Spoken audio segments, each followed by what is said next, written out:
Je m'appelle peut-être comme tous les autres chiens, ou peut-être que je n'ai jamais vraiment eu de nom. Mais j'ai une mémoire, et aujourd'hui, je vais te confier quelque chose que je n'ai jamais dit à personne. Je suis un berger belge malinois. On dit souvent que nous sommes forts, vigilants, infatigables, mais personne ne parle jamais de ce que nous ressentons quand le monde se tait. Je me souviens de mes débuts, d'un sol froid sous mes pattes, de voix humaines qui passaient au-dessus de moi comme des nuages pressés. Je ne comprenais pas leurs mots, mais je sentais leurs absences. Il y avait déjà cette attente, cette façon de regarder chaque porte comme si elle allait enfin s'ouvrir pour moi. Les humains pensent que nous attendons de la nourriture ou une promenade, mais la vérité, c'est que nous attendons d'être choisis. J'ai appris très tôt à observer, les épaules tombantes, les silences trop longs, les mains qui tremblent quand elles nous caressent sans vraiment être là. On dit que je suis un chien de travail, que j'ai besoin de mission, d'ordre, de discipline. Mais ce que personne ne m'a jamais appris, c'est comment porter la tristesse silencieuse des humains. Et pourtant, j'ai fait, sans poser de questions, parce que c'est aussi ça, être un chien. Écoute-moi encore un instant. Ce que je vais te raconter maintenant commence vraiment le jour où un humain a enfin croisé mon regard. Je me souviens très bien de ce jour-là. Les humains diraient que c'était ordinaire. Pour moi, c'était un tremblement discret dans l'air. Il est entré sans bruit, pas de gestes brusques, pas de voix trop forte, juste une fatigue profonde posée sur ses épaules.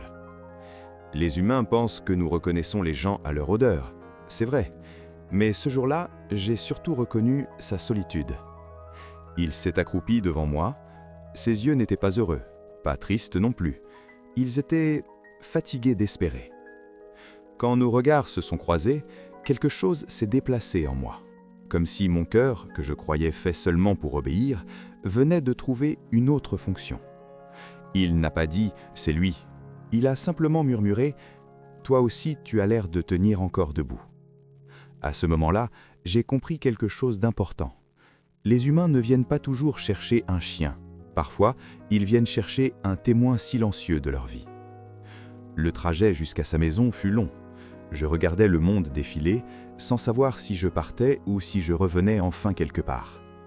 Les premiers jours, nous avons appris à nous taire ensemble. Lui sur son canapé, moi sur le sol, assez proche de sentir sa respiration changer quand la nuit devenait trop lourde. On dit que les chiens protègent les maisons, mais moi, sans le savoir encore, je commençais à protéger quelque chose de bien plus fragile. Et c'est là que mon secret a commencé à prendre forme. Avec le temps, j'ai compris que les maisons ont une mémoire. Les murs écoutent, les sols se souviennent.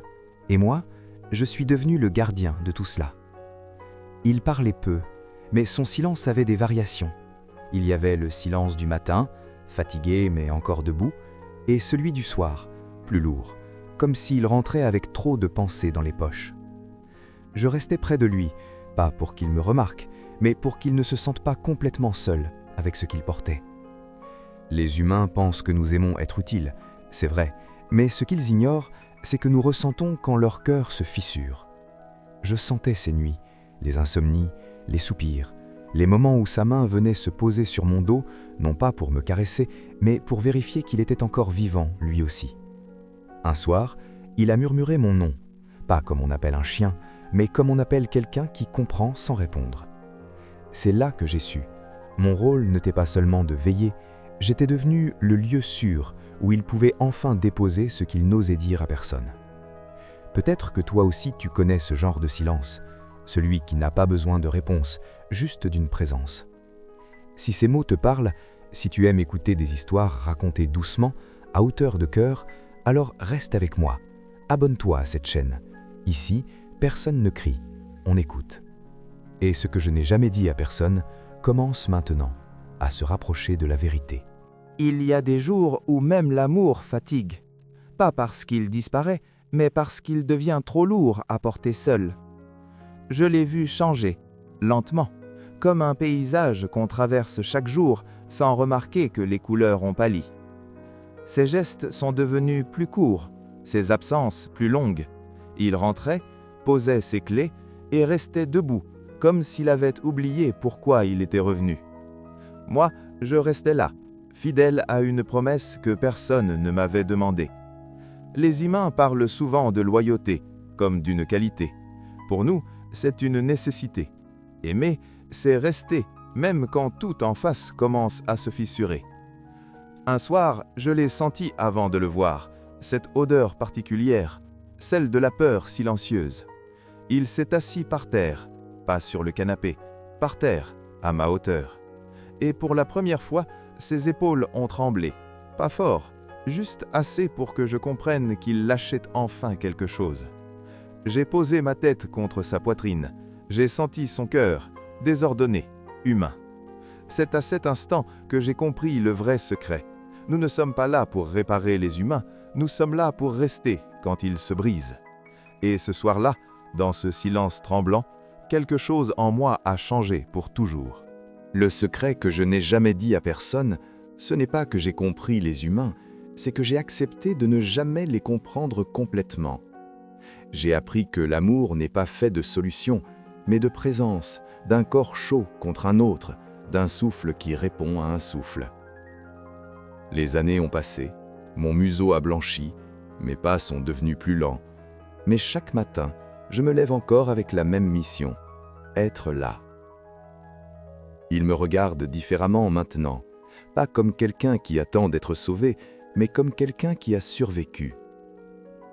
Nous partageons de longs silences, et parfois, c'est dans ces silences que je sens que j'ai accompli ma vie. Si tu écoutes encore, si mon histoire t'a tenu compagnie ne serait-ce qu'un instant, alors reste.